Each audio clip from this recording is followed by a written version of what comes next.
سنة مسحدن بركي بتعلو وانا حرن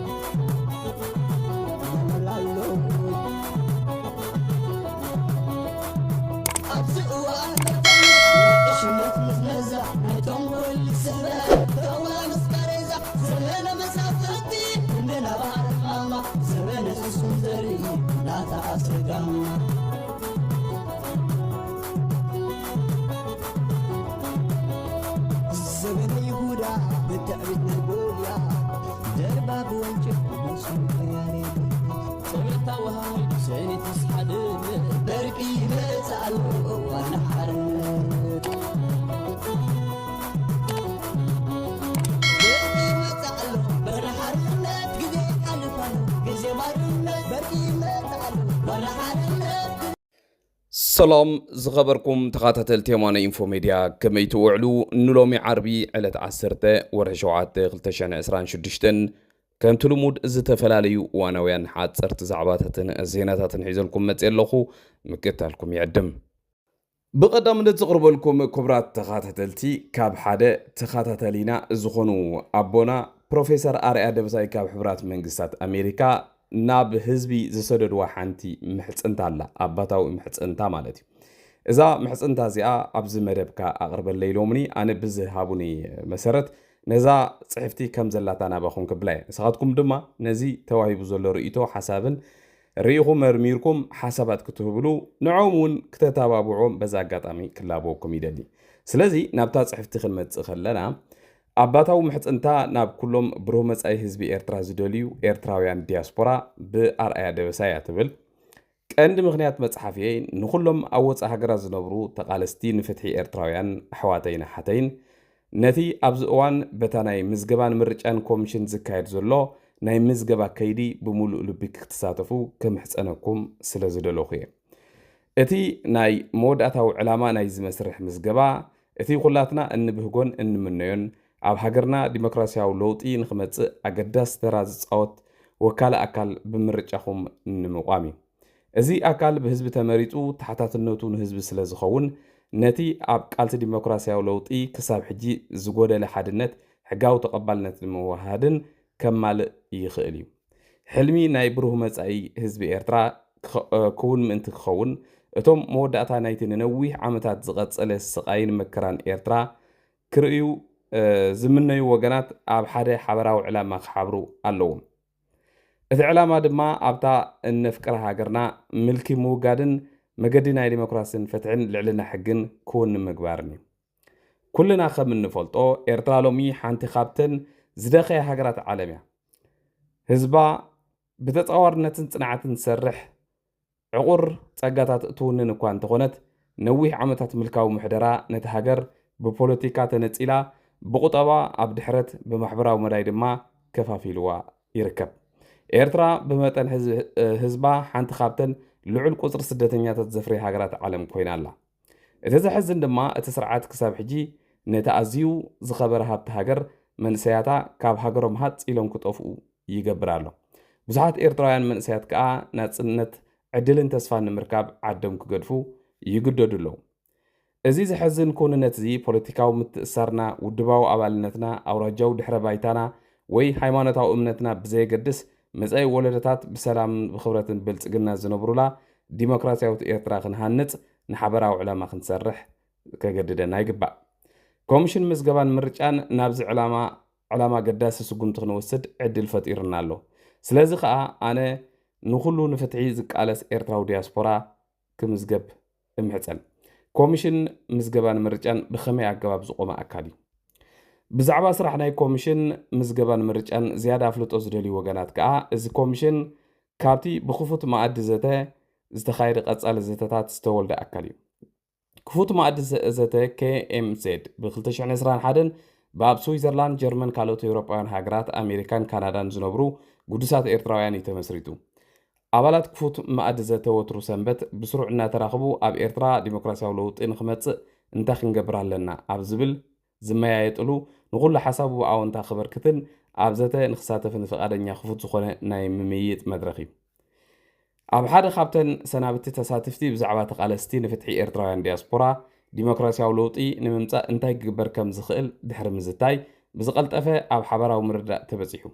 ተሳተፍቲ ሓደ ካብ ቀንዲ ምኽንያታት ድኽመት ተቃውሞ ምብትታን ዘይምውሃድ ስራሕትን ምዃኑ ተሰማሚዖም ስለዚ ድማ ኤርትራውያን ዲያስፖራ ንኩለን ውድባት ምንቅስቓሳት ዞባታት ከዋህድ ዝኽእል ብሕጋዊ ኣገባብ ዝተመርፀ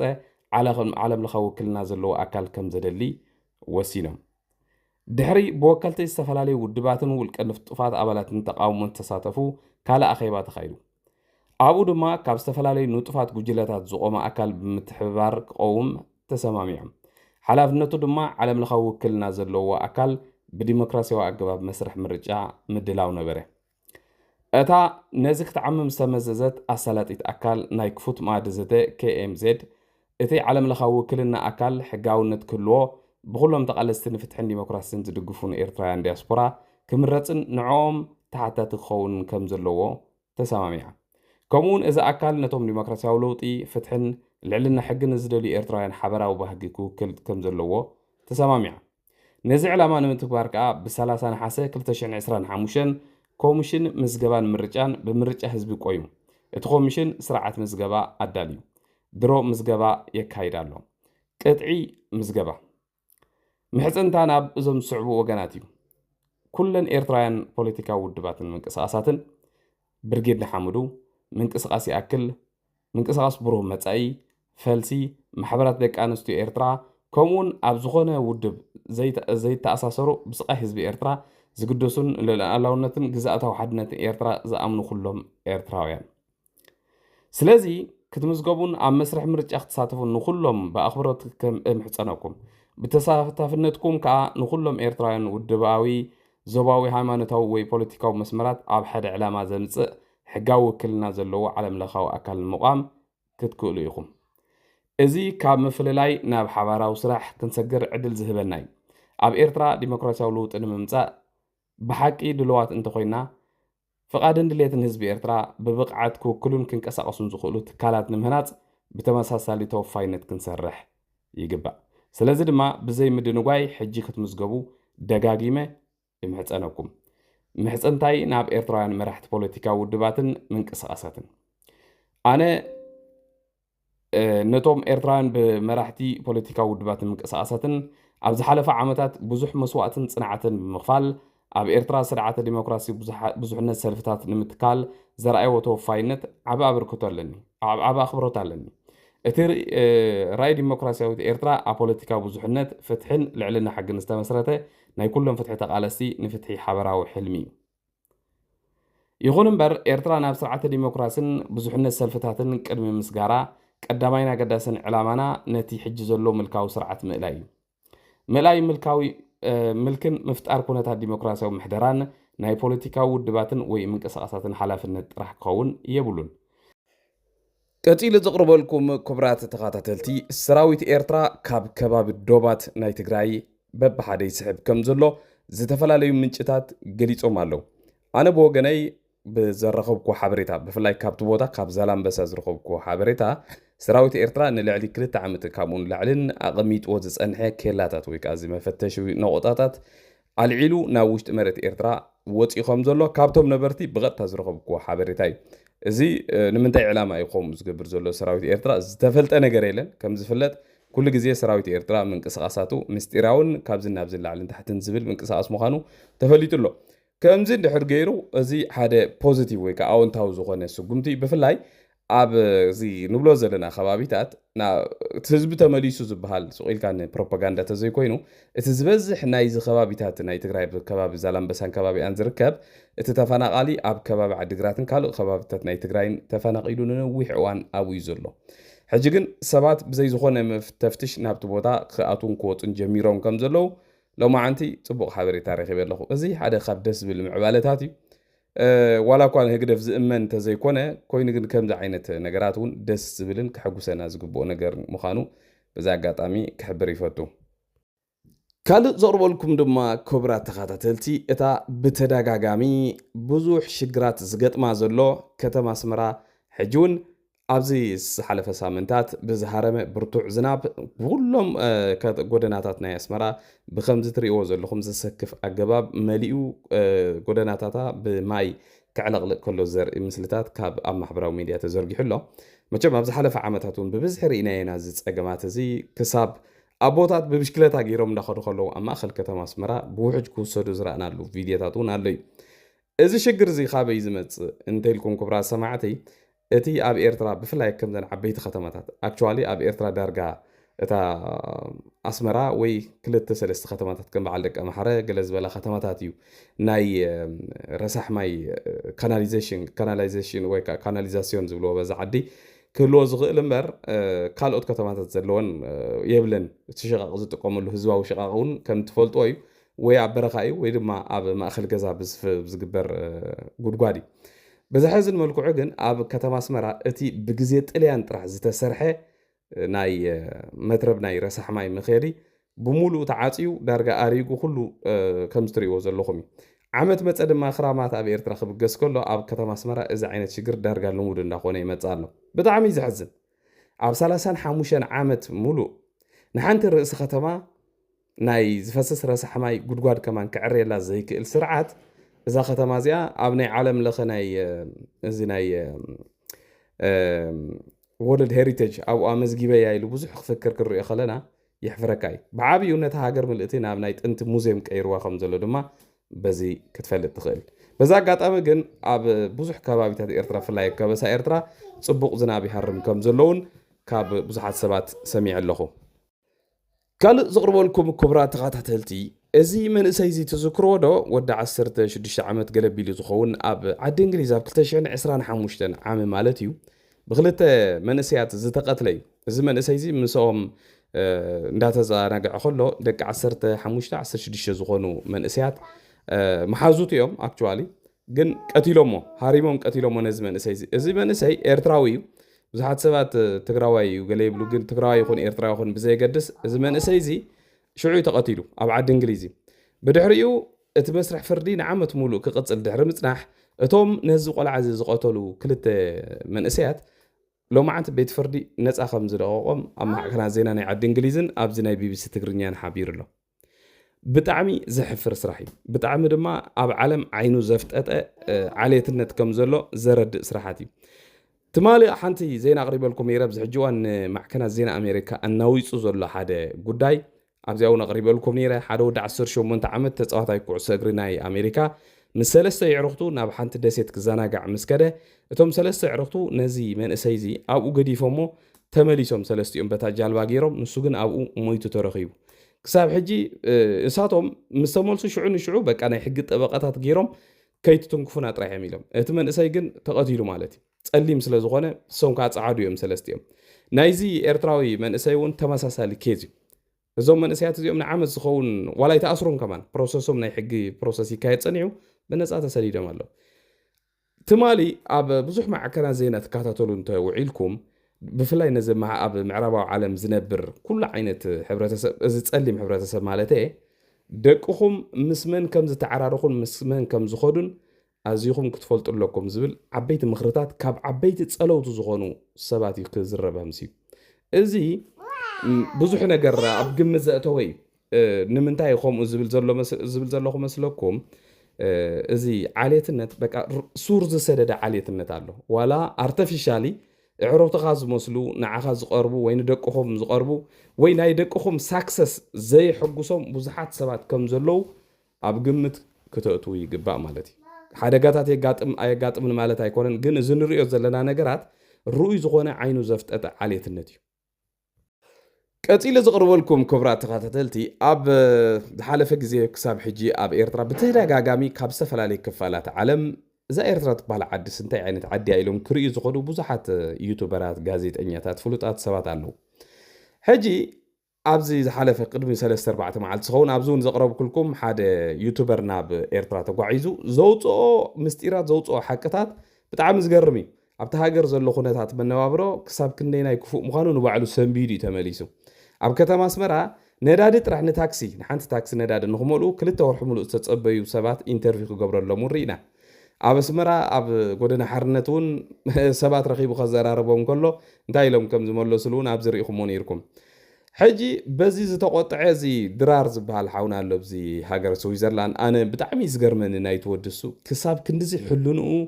ሸይጡ ከምዚ ዓይነት ዘረባ ክዛረብ ከሎ ኣነ ብጣዕሚ እዩ ዝድንፅወኒ ምናልባት ንቪውስ ንዩቱብ ገለ ኢሉ ይገብሮ እንተልዩ ግን ክሳብ ክንደይናይ ሰነፍ ሰብ ምዃኑ ጥራሕ እዩ ዝገርመኒ ማለት እዩ ሕጂ ዝብሎ ዘሎ ስምዖ ኢኹም እንታይ ዝብሎም ዘሎ ነዞም ደገፍቲ ናይ ህግደፍሲ እዞም ኩሎም ዩቱበራት ናብ ኤርትራ ገለ ዝኸዱ ዘለዉ ሲ ንዓና ፈትዮምን ኣይኮኑን ብዛዕባ ናይ ኤርትራ ሕማቅ ከውፅኦም ናብኡ ዝኸዱ ዘለዉ ስለዚስ በቃ ጎስጓስ እዩ ዝገብር ዘሎ ክኽልከሉ ኣለዎም ገለ ዛ ዓይነት እዩ ሕጂ ዝገርመኒ ካብ ናይ ሰብ ሕልና ተሓሳስባ እንድሕር ወፂኻ ከምዚ ነገራት ኢኻ ትሓስብ እዞም ዝኸዱ ዘለዉ ጋዜጠኛታት ዶም ዩቱበራት ዶም ገለ መለሲ ኣብ ኤርትራ በፂሖም ስኢሎም ብቪድዮ መልክዕ እዮም ናብ ህዝቢ ዘቕርብዎ ዘለዉ ሶ ዘየለ ነገር ወይ ዘይተፈጥረ ነገር ኣብ ኤርትራ ዘየለሲ ካበይ የምፅኦም እዮም ፅብቕቲ ኤርትራ ወይ ምዕብልቲ ኤርትራ ኣብ ማሕበረሰብ ዓለም ወይ ኣብ ማሕበራዊ ሜድያ ክልጥፍሉ ዝደሊ ዘሎ እዚ እዩ እቲ ንኤርትራውያን መሓፂሩ ሲ ነዚ ስርዓት እዚ ንክናዋሕ ናይ ኤርትራውያን ዕድል እውን ብተደጋጋሚ ዝቐትል ዘሎ ዝተሓሳስባ እዚ ዓይነት ኣተሓሳስባ እዩ ሕጂ ንሱ እዚ ጆርጅ ሓውና እንታይ እዩ ዝብል ዘሎ ንሱ ከም ቁኑዕ ነቶም ኣብ ኤርትራ ከይዶም ሓቂ ዘውፅኡ ዘለዎ ጋዜጠኛታት ከዓ ከም ሕማቃት ሰባት እዩ ዝሓስቦም ዘሎ ብፅቡቅ ጌርና እንተሓሲብናያ እዛ ዘረባ ዘሎ ግን ካብ እቶም ጋዜጠኛታት ዝገብሮ ዘለዎ ገበን እሱ ዝገብሮ ዘሎ ገበን እዩ ዝበዝሕ ምክንያቱ ናይ ኤርትራ ክፋእሲ ናብ ማሕበረሰብ ዓለም ኣይተውፅዎ በቃ ኤርትራስ ከምታ ዘላታ ክትነብር ኣለዋ ወይ ካብኡ ንታሕቲ ክትነብር ክትክእል ኣለዋ ከምዛ ዘላታ ትቐፅል እዩ ዝብለና ዘሎ ዝሓውና እጂ እዚ ማለት ነታ ኤርትራሲ በቃ ፈሪድዋ ኣሎ ማለት እዩ ካብዛ ዘላታስ ክትቅፅል ኣይደልን ኣሎ እዚ ጆርጆ ዋላ ሓንቲ ነፃ ወፅያታ ሃገር ሲ ከምዚ ዋላ ናብ ካልእ ዓለም ምኻድ ሞ ንግደፎ እታ ትግራይ ዛ ኩሉ ብኩናትን ብጥሜት ብገለ ትሕመስ ዘላ ትግራይ ሲ ንጎ ቲክቶከራት እዮም ጋዜጠኛታት እዮም ገለ ድዮም ካብ ማእኸልቲ ትግራይ ዋላ ካብ ገጠራት ከይተረፈ ደስ ዝብል ስእልታት ደስ ዝብል ኢንተርቪዋት ዝተፈላለዩ ሓገዛት ንዝፀፀጎም ሰባት ገለ ንርኢ ኣለና መዓልታዊ ስለምንታይ ኣብ ኤርትራ ከምኡ ዘይፍቀድ ኢሉ ክንዲ ዝሓስብ ጋዜጠኛታት ድዮም ገለስ ናብ ኤርትራ ስለምንታይ ይኸዱ እሞ ድማ ንሱ ኣብ ከም በዓል ስዊዘርላንድ ዝበላ ምዕቡላት ሃገራት ብናፅነት ደስ ዝበሎ እንዳበልዐ ደስ ዝበሎ እንዳተዛረበ ንህዝቢ ኤርትራ ከም ዝኽምነዮ ኣሎ ከሎ ይሕዝነካ እዩ ብዝኾነ ግን እታ ቪድዮ ስምዑዋ ኣብ ገለ ፖይንት እቶም ንኤርትራ ዝመፁ ዘለዉ ፀለውቲ ንኤርትራ ዝጠቕምዋ ዘለዉ ይመስለና ክኸውን ይኽእል ግን ይጎድዋ እዮም ዘለዉ ምክንያቱ እቲ ህዝቢ ኤርትራ ኣዝዩ ጥዑይ ምዃኑ ፍሕሹ ምዃኑ ተቐባል ጋሻ ምዃኑ ይገልፅ እዮም ኤርትራ ግን ዝኾነ ነገር ዘይብላ ምዃና ተስፋ ዘይብላ ከም ዝኾነት ገይሮም ክሸጡ እዮም ዝፍትኑ This is not acceptable. ያ ናብ ዓለም ከፍልጠካ ሰብ ትደሊ ኢኻ ግን ብምንታይ ከፍልጠካ ኢኻ ትደሊ ተስፋ ዘይብልካ ድኻ ኩሉ ዝዓነወ ነገር ጥራይ ዘለካ ገይሩ ከፍልጠካ ዝደሊ ዲኻ ትደሊ The fact እዚኦም ሰባት እዚኣቶም ናብ ኤርትራ ዝኸዱ ዘለዉ ስለምንታይ ዶ ትፈልጡ ኢኹም ንኤርትራ ፍሊት ስለዝኾነ ክሪዋ ስለዝደሊ ይኮኑን ኣነ ዩቱበር ስለዝኾንኩ እየ ዝነግረኩም ዘለኹ ኣብ ዩቱብ ኣብ ኤርትራ ከይድካ ትገብሮ ቪድዮ ስለዝረአዩ ገንዘብካ ስለዘለዎ ስለዚ kind of ንሕና ከይተረዳእና ንኤርትራ ንኽፀርፉ ንኽነኣእስዋ ገንዘብ ንኸፍሎም ዘለና ኮይኑ ይስማዓኒ What do you guys think? ማለት ኣብ ኤርትራ ብፅቡቅ ነገር ክህሉ ይኽእል ግን ደይመ ኢሎም እቲ ኣብቲ መጀመርያ መብዛሕትኡ ሰብ ነተን ቀዳሞት 2 ደቂቕ ዝርኢ ራይወዝ ታብኔል እንታይ ይመስል ኤርትራ ኣብ ዓለምታ ዝተነፀለት ሰሜን ኮርያ ዝደኸየት ዝደሓረት ገለ ዝብል ቃላት ተጠቒሞም ዘኽፍእ ስእልታት እናገበሩ ብዙሕ ሰብ እዩ ዝርእየሎም ዘሎ I don't think እቲ ኤርትራዊ ንሕና ጠቕላላ እንተደይሪና ገለገለ ቪድዮታት ርያ ሓንቲ ሰብ ኣይርአሎም እዮም ስለዚ ወላ እኳ ነቲ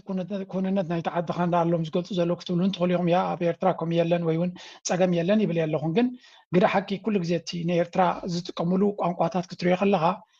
probably እቲ መንግስቲ ክጥንቀቕ ኣለዎ ወላ ኣብዚ እውን ረይዎ ዝብሎ እንተሪኢኹሞ ማለት ነዞም ሰባት እዚኣቶም ኢቲኻ እንታይ ኢኻ ትረቢሕ ትሕትዞ ዘሎ እጂ ካልእ ዘቕርበልኩም ድማ ክቡራት ተኸታተልቲ ኣብ ትግራይ ዘሎ ኩነታት ሕጂ እውን ካብ ዝኸፍአ ናብ ዝኸፍአ እንዳተሰጋገረ ይኸይድ ኣሎ እዚ ፖለቲካዊ ቁርቁስ ኣብ መንጎ ሕወሓትን ፌደራል መንግስትን ካልእን ዘሎ ገሊፍና ሕወሓት ኣብ ሰዓት እዚ ኣብ ትግራይ ዘተኣታትዎም ዘሎ ከበድቲ ዝኾኑ ሕግታት ካብ ዝገርም ካብ ምግራም ንላዕሊ እዮም ማለተይ እቲ ቅልጣፈኦም ማለተይ ሓድሽ ሕጊ ኢንስታል እንዳገበሩ እዮም ብጣዕሚ ሓደገኛ ዝኾነ ሕግታት ካብ ዝሓለፈ ቅድሚ 3-4 መዓልትታት ኣቢሎም እውን ዝኾነ ኣውቶቡሳት ናብ ኣዲስ ኣበባ ንኸይጓዓዛ ገለ ዝብል ትእዛዛት ከውፅኡ ቀኒዮም ነይሮም ብዙሕ ሰብ ሲሪየስ ኣይወሰደን ሕጂ ግን ትማሊ ሎማዓንቲ ክሳብ ናይ ኢትዮጵያ ሚድያታት ናይ ኢትዮጵያ ዝተፈላለዩ ኦርጋናይዜሽናት ናይ ሁማን ራይትስ እውን መግለፂታት ይውፅእ ኣለዋ ሎማ ዓንቲ ዝወዓለ ድማ እዚ ነለኩም ኣውቶቡሳት ናብ ኣዲስ ኣበባ ንኸይኸዳ ኣብ ማእኸል ጎደና ደው እንዳበሉ ብምሎም ናይ ትግራይ ኣይዲ ካርድ ዝሓዙ ብፍላይ መንእሰያት ካብተን ኣውቶቡሳት እንዳውረዱ ይወስድዎም ከም ዘለዉ ይዝሕበር ዘሎ ገሊኦም ናብ ቦታኦም ይመልሶም እቶም ዝደልይዎም ከዓ ናብ ታዕሊም ይወስድዎም ኣለዉ ብጣዕሚ ዝሕዝን ልዕሊ ዝኾነ ግን ተን ዓበይቲ ኣውቶቡሳት ከም በዓል ሰላም ባስ ገለ ዝበሃል ኣለዉ ዓበይቲ ናይ ማሕበራት ኣብዚ ትራንስፖርት እዚ ከምኡ ዓይነት ሽግራት ኣጋጢሞም መንእሰያት ብቐጥታ ክንዲ ንህዝብን ሜድያታትን ክንዲ ዝሕብሩ ሰው ኢሎም ወላ ሓንቲ ይሓበሩን ካብኡ ኣምሊጦም ዝኸዱ ሰባት እዮም ሓቢሮም ሕጂ እቲ ጉዳይ ኣብ ምክትታል በፂሑ ዘሎ ብጣዕሚ ዝሕዝን እዩ ብዝኾነ ኣብ ትግራይ እንታይ ዝግበር ዘሎ ዝገርም ብኻልእ መዳይ ኣብ ሱዳን ናብ ዘሎ ኩናት ኣብዚ ሰሙን እዚ ብፍላይ ኣብዚ ከባቢ ዶባት ናይ ኢትዮጵያን ሱዳንን ከቢድ ዝኾነ ኩናት ክካየድ ቀኒ ነይሩ ሰራዊት ናይ ትግራይ እዚ ኣርሚ ሰብዓ ዝበሃል ውሽጢ ሱዳን ዘሎ ኣብቲ ኩናት ከም ተሳተፈ ብዝተፈላለዩ ማዕከናት ዜና ይግለጽ ኣሎ ዋላ ናይ ሱዳን ማዕከናት ዜና ማለት እዩ ኣክቹዋሊ ኣሜሪካ ብዝሓለፈ ሰሙን እውን ሓደ መግለፂ ኣውፅያ ነይራ ብፍላይ ኣብዚ ናይ ኩናት ሓደ ናይ ሱዳን ዝሳተፉ ዘለዉ ኩሎም ኣካላት ኢዶም ንኽስሕቡን እንተዘይኮይኑ ኣብ ልዕሊኦም ከቢድ ዝኾነ ስጉምቲ ከም ዝውሰድን ሓቢራ ነይራ ማለት እዩ በዚ መሰረት እምበር ኣብዚ ዝተኻየደ ኩናት ናይ ኩርሙክ ትበሃል ከተማ ንምሓዝ ሰራዊት ኣርሚ ሰብዓ ብዙሕ ጉድኣት ከም ዝወረዶ ይንገር ኣሎ ቀፂለ ዘቕርበልኩም ክቡራት ተኸታተልቲ ኣብ ማሕበራዊ ሚድያ ዝረኣኽዋ ስእሊ ትማሊ ብዙሓት ሰባት ክካትዑላ ርኤ ኣበይ ቦታ እያ ዝብል እውን ሕቶ ኣቕሪቡ ሓደ ሼር ገይርዋሲ ኣብ ኤርትራ ኢሉ እዩ ኣቕሪብዋ ዘሎ እዛ ትሪእዋ ዘለኹም ቤት ማእሰርቲ ወይ ተሃድሶ ኣብ ዓላ ከም ዘላ እዩ እቲ ፀሓፊኣ ወይ እቲ ፖስት ዝገበራ ሰብ ሓቢሩ ዘሎ ማለት እዩ ኣነ ግን እዚ ስእሊ እዚ ክሪኦ ከለኹ ኣይ ዶንት ቲንክ ኣብ ዓላ ከምዚ ዓይነት ተሃድሶ ወይ ከምዚ ዓይነት ቤት ማእሰርቲ ዘሎ ኣይመስለንን ዋላ ኣብ ኤርትራ እውን ከምዚ ዓይነት ቤት ማእሰርቲ ክህሉ ኣይክእልን እዩ ክትሪኦ ከለኻ እቲ ስእሊ ናይ ኤኣይ ዝተቐናበረ ስእሊ ክኸውን ይኽእል እዩ ግን ከዓ ኣብ ናይ ኤኣይ ቸኪሮማ ናይ ኤኣይ ከም ዘይኮነት ግን ኣብ ኤርትራ ኣይኮነን ብሓፂሩ ንምንታይ ኣብ ኤርትራ ዘይኮነ ኢለኩም ሓደ ዓላ ከምዚ ዓይነት ማእሰርቲ የብሉን ብዙሓት ሰባት ሓቲተ ኣነ እውን ብኸፊል ፈልጠ ማእሰርቲ እኳ ዘይፈለጥነ ነቲ ዓላ ዝበሃል ቦታ ንፈልጦ ኢና ከምዚ ዝበለ ቅርፂ እውን የብሉን ካልእ እቲ ቤት ማእሰርቲ ርኢኹሞ እንትኾንኩም ስሩዕ ቅርፂ ዘለዎ ስሩዕ ኣዳራሻት ዘለዎ ሞ ድማ 3-4 ናይ ሓለዋ መካይን ኣብ ጥቕኡ ዘለዎ እዚ ሲ ብሓፂሩ እቲ ኖርማል ብዙሕ ፋሲሊቲ ዘለዎ ኣብያተ ማእሰርቲ ናይ በዓል ኣሜሪካ ናይ ካልኦት ሃገራት እዩ ዝመስል ነው ከምዚ ዓይነት ቤት ማእሰርቲ ኣብ ኤርትራ እንተልዩ ሰብ ዳርጋ ፍርቂ ዝተኣስረ እውን ምትሓሰበ ኣብ ኤርትራ ዘሎ ኣብያተ ማእሰርቲ መግለፂ ዝበሃል የብሉን ከምዚ ዓይነት ኣይኮነን መብዛሕትኡ ብኮንቴነርን ዚንጎታትን እዩ ወይ ድማ ኣብ ህልም ዝበለ በረኻ ብተንኮበትን ብገለን ተሰርሐ ንምፍጣርካ ዘፅልእ ኣብያተ ማእሰርቲ እዩ ዘሎ ኤርትራ ብዝኾነ ትፈልጦ ምናልባት ኣብ ኤርትራ እዩ ትብሉ ተኾንኩም ወይ ትፈልጦ ተኾንኩምን ኣብ ኮመንት ክትፅሕፉልና ትኽእሉ ኢኹም ኣብ መወዳእታ ዘቕርበልኩም ክቡራት ተኸታተልቲ እቲ ንገለ ኣዋርሕ ወይ ንገለ ሳምንታት ተቋሪፁ ዝፀንሐ ኩናት ኣብ መንጎ ኢራንን ኣሜሪካን ሕጂ ድማ ከም ብሓድሽ ጀሚሩ ኣሎ ካብ ትማሊ ጀሚራ ኣሜሪካ ኣብ ዝተፈላለዩ ወታደራዊ ዕላማታት ናይ ኢራን ክትጥቅዕ ውዒላ ኢራን እውን ብተመሳሳሊ ኣብ ሃገራት ጋልፍ ኣብ ቀጠርን ኣብ ኦማንን ዝተፈላለዩ ቦታታት ወይ ከዓ ወታደራዊ ማዓስከራት ናይ ኣሜሪካ ኣጥቂዓላ ማለት እዩ እስራኤል እውን ነቲ ናይ ኣሜሪካ መጥቃዕቲ ንምፅምባር ኣብ ምድላዋት ከም ዘላን ኣብ ልዕሊ ኢራን ተወሳኺ ዘየዳግም ስጉምቲ ንምውሳድ ተዳልያ ከም ዘላ እያ ትሕብር ዘላ ማለት እዩ